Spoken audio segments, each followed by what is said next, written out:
In my experience in running a blog site promoting young local musicians, I have gained the knowledge that young emerging artists need and want support for their own professional interests.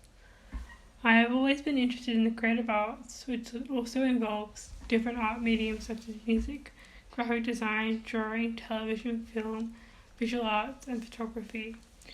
With this interest, I have decided to continue publishing content about young emerging musicians through the different medium of a podcast. My podcast involves interviewing guests such as young musicians, visual artists, fashion designers, photographers, and videographers.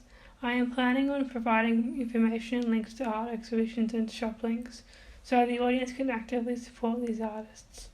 My projects will integrate social media platforms such as Instagram and Twitter to promote my content and connect with the artists and creatives I interview. I am hoping to attract an audience that is interested in listening to local talents talk about their experiences as artists and creative people.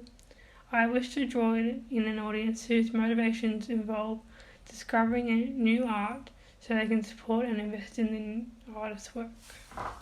Since I've chosen to do a podcast, the process of choosing an aesthetic is hard to communicate, as podcasts are mainly an audio medium.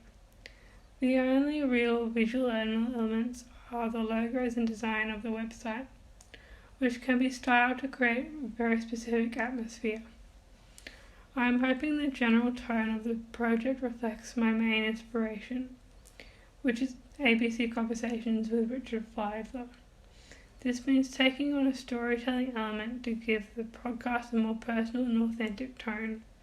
The ABC Conversations podcast often interviews people who have been through tough life circumstances like droughts and alcoholism. However, it also involves conversations with musicians and comedians and actors. This creates a nice blend between serious subjects and light-hearted conversations, which is what I hope to capture in my project. My project will help me because I am interviewing young artists and creative people, and I am planning to work in a design or creative role.